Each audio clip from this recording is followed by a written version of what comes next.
At 4:58 this morning, September 26th, our station received a letter from the Central Intelligence Agency. The letter contains some interesting information that we were told to share with the public at noon, Central Time. Said information I will share with you now. On August 26th, 3 men who were illegally hunting found something in the western Canadian wilderness. That something has been confirmed to be an outpost of otherworldly origin, and was found to be housing dozens, if not hundreds, of extraterrestrials. Since then, the American and Canadian governments have cooperated in an effort to communicate with these aliens, who call themselves the Dakar. Recently, these efforts have proven fruitful, and earlier this week, an official letter from the Dakaran government was received by the US Air Force and successfully translated. The man on the radio paused for a moment, letting those listening to take in the news. The implications of all this. It truly does not feel real, ladies and gentlemen. Himrod turned off the radio. As she finally arrived at the old barracks the two Dakar were being held in. It seemed like a nice and secluded spot. It might even be a nice place to stay if it wasn't for the Vietnam-era shed. There was a sorry excuse for a barracks. She shut off the engine and stepped out of the vehicle. The autumn air was chilly and crisp with a slight breeze. Clouds filled the sky. It looked as though it would soon snow. When she approached the door, one of the two soldiers standing guard opened it for her. Himrod cringed slightly at the high-pitched squeal of the rusty hinges. Inside, the two Dakar sat at a table, waiting patiently for her arrival. They seemed to be discussing something in their foreign tongue. This was going to be their first official meeting with the Dakar. It was probably going to be the biggest moment of her career. "Good morning, gentlemen." The one called Tshirt stood and reached out a hand, to which Himrod shook gently. Hartosh, however, was only content with remaining sitting and giving a slight nod. Once they were both seated, Tshirt was the first to speak. "It's nice to finally meet you. We've been waiting for a meeting like this longer than you know." Himrod smiled and looked Tshirt in the eye. "Well, I'm glad that we've made this possible. I assure you that many on our side here share the same sentiment. Now, I'd be happy to discuss this trade deal as soon as possible, but there is one thing that has brought up a few questions." Tshirt seemed to almost flinch a bit when Himrod said that last part, taking a moment before he replied, "Of course, we would be happy to answer any questions you may have." "It's nothing serious, I promise. It's just that when you requested this meeting, the amount of food that you wanted was concerningly large. Is that too much? We are willing to lower the amount if you are unable to put that much up for trade." Himrod hadn't spent enough time with the Dakar to be able to tell what emotions they were feeling, but she could swear Tshirt seemed to be nervous about something. Perhaps she was wrong, but something did seem to be on his mind. "No, of course not. My question is, why so much? Is it for commercial purposes? Or is there something else? Maybe for some kind of disaster relief?" Tshirt thought about the question for nearly a minute before he looked over to Harstock. They discussed something in their tongue for another minute or two. Then Tshirt spoke up to answer. "It's not for commercial use. Our people are undergoing a famine. We had planned on using this world to grow our crops, but that was before we knew it was inhabited." That sounded reasonable, but something was telling her that there was obviously more to it than just that. But Himrod decided not to pursue it for now. However, under the context of a famine, that changed things. At least now she knew why they had come to Earth, but that still didn't explain how they got here. "A famine? Well, in that case, there may not even need to be a trade deal. I could work something out so that you receive it as foreign aid. We will be happy to lend a hand to a people in need." Tshirt was almost speechless at that. It took a bit for him to speak coherent English words. Though after a moment to steady himself, he was able to find the words. Are you sure? Just like that?" Tshirt looked over to Harstock, who seemed to be equally surprised. "Well, there's a little more to it than just that, but something could be worked out. For starters, we would have to send a few of our own to assess the situation before anything goes through. That hopefully shouldn't be a problem for your government." The two Dakar privately discussed the matter for a few minutes. Their tone was certainly ecstatic, and at moments Tshirt's posture suggested that he could barely keep himself upright. Once their conversation ended, Tshirt turned back to Himrod. "That should not be a problem, but we will need to bring this to our government for approval. I will write a letter at once notifying them of your most generous offer. Actually, that brings me into this next discussion. We have a way to limit this communication bottleneck as well as get you out of this dusty old building." That would be amazing. But how?" "What do you think they're doing?" Jaquia squinted his eyes at the human vehicles that had stopped about a kilometre away from New Hope. He counted at least 10 that he could see. Usually the human patrols that passed by only had 1 or 2 vehicles, if any at all, and they would just pass by instead of stopping. Dantash shifted his stance, clearly unsure of the situation. I'm not sure. Maybe they're waiting for a response of some kind to their presence. Everyone is on standby. Should I order them into defensive positions? Jaquia scratched his head in thought before turning to look at Dantash. I'm not sure, sir. It doesn't look like they have any of those armored vehicles, so I doubt they're looking for trouble. Look at the ones with the cloth draped over most of the vehicle.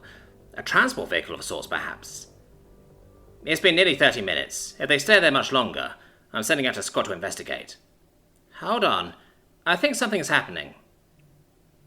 Dantash looked to where Jaquia was now pointing. 2 vehicles had pulled off and started approaching them. Jaquia slowly started walking beyond New Hope's defences towards the approaching vehicles, while Dantash elected to stay put. Jaquia, where do you think you're going? Jaquia literally turned around for a moment to reply. They're clearly here for something. I'm going to see what they want. The vehicles drove within a few meters of Jaquia before stopping. Chilukik had told him about the different vehicles they possessed, but they seemed larger in person. After a few moments, the vehicles shut off their engines, and a few human soldiers exited the front vehicle.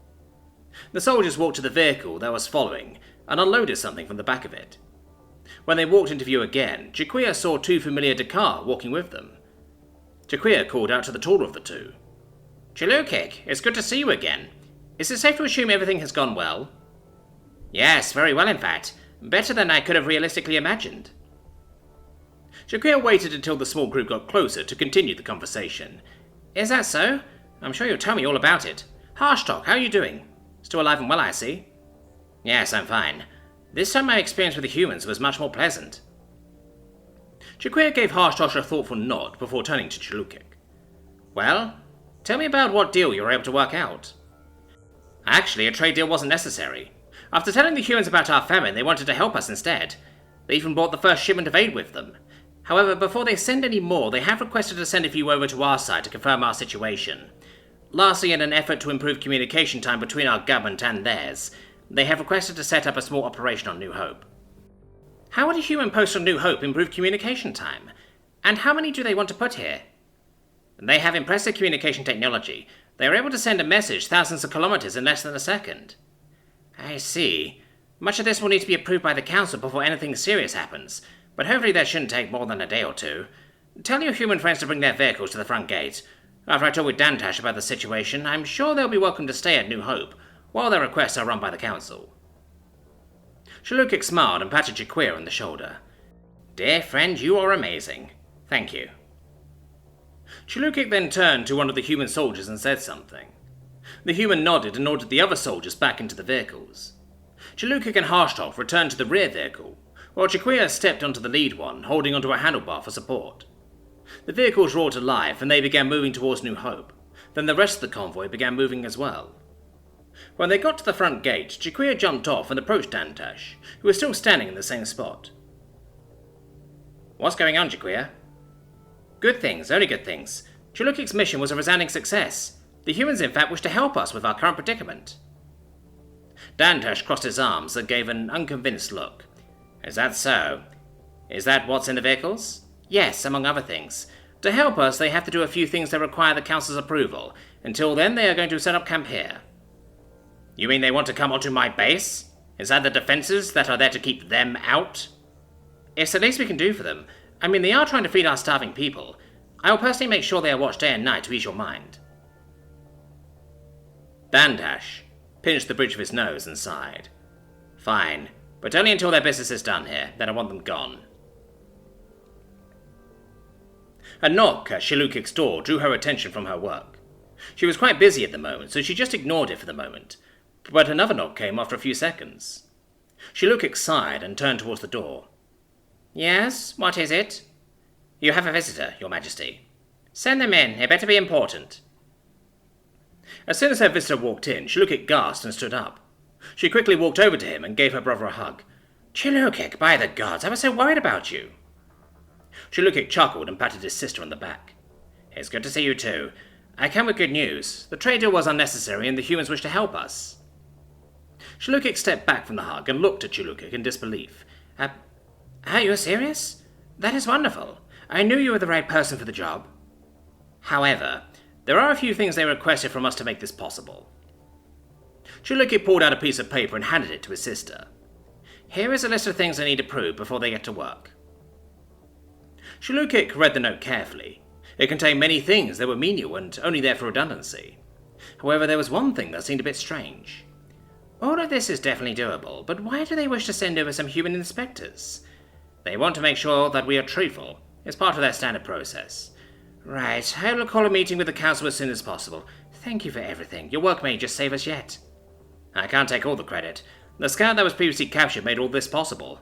I think you should meet and thank him yourself if you get the chance. I will be sure to do that. Perhaps he deserves a promotion for his dedication to duty. Since Tshirt had left to the other side, Harshdorf found himself as the sole translator, and was constantly dealing with the humans.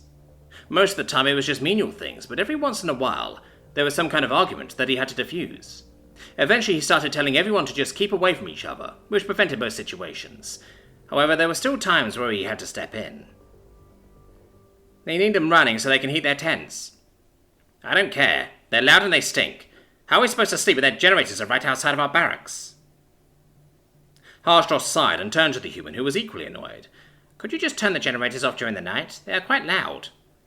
Unless you want my Marines making themselves at home in your barracks because they're freezing in ours, then no, not gonna happen. Harshdorf turned to the Dakar officer, who was complaining. They can't, they need heat. I mean, look at them, they don't even have any fur. I don't care, they aren't even supposed to be here.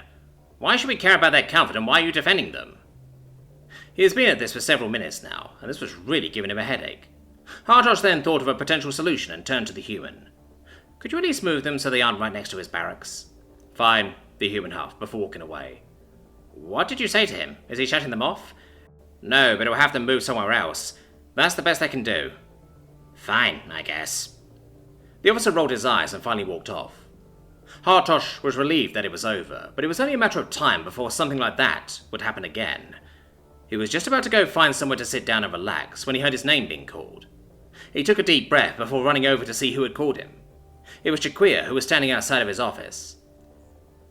Second Scout Harshdorf reporting as ordered, sir. You look tired. Why don't you come into my office and sit down? I have something to tell you. Thank you, sir, but this is fine.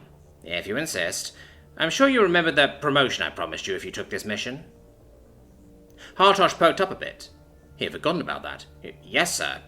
I was planning on asking about that tomorrow. Well, it seems that I'm not the only one who thinks you deserve it. The matriarch herself would like to meet you.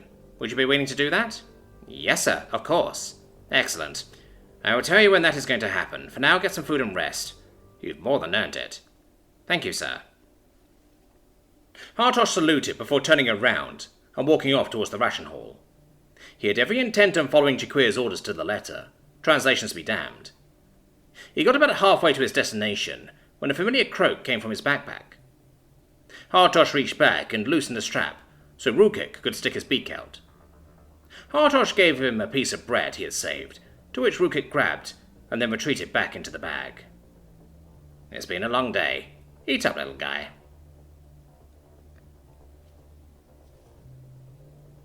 Sophie straightened her dress before she entered the command tent, being a bit dishevelled from the trip. The then hour-long trip in the near-total darkness of the wilderness at night added insult to injury. She swore to herself that she would never fly Air Canada ever again. Already waiting inside were an older gentleman she did not recognise, and the base's general, whom she was told about when she was recalled from the UN headquarters in Geneva and brought back to Ottawa. The two turned to look at her, and the general addressed her. Sophie Lassalle? Oui, yes, she said, correcting herself. The general cleared his throat and began addressing both of them. As I'm sure has been amply explained to you by your own superiors, this is a rather critical mission. You two will serve as both our ambassadors and inspectors on the Dakar side of things. It is imperative that things go smoothly. There cannot be a hostile incident regarding this matter. You two were selected because of your many years of experience in government, politics, and military affairs. You will observe for a period of 1 week, after which you will be recalled here to give full reports. The general turned and grabbed a water bottle, twisting the cap off and nearly emptying the thing in one fluid motion. You will not be going alone, however. You will have an escort from a squad of my men. Before the older gentleman could begin to protest, Everton cut him off. This is non-negotiable, Edward. They will bring back your preliminary observations so we can guess something if anything were to happen. We don't quite know where they're mainly based out of. Could be something underground, could have a spaceship somewhere. We just don't know. We need more information." As Sophie looked like she had a question, Everton gestured at her with his hand. "Will we have translators? Time to learn the language?" The general smirked. "Lady, that's why you have the escort." As it seemed like everything was over, a voice called out from behind, startling them. A black figure stepped out of the corner of the tent. "Oh, and one more thing," said Agent Himrod slyly. "We know the Dakar are keeping information from us, as any reasonable government would with anyone. But we have found out, through listening in on their private conversations of the two Dakar we had held, about something or someone they call the Veek. While you do your other duties, you are to find out as much as you can about the Veek, and include that in your reports." Himrod shook the two diplomats' hands before saying one last thing. "Good luck to both of you. I will see you upon your return."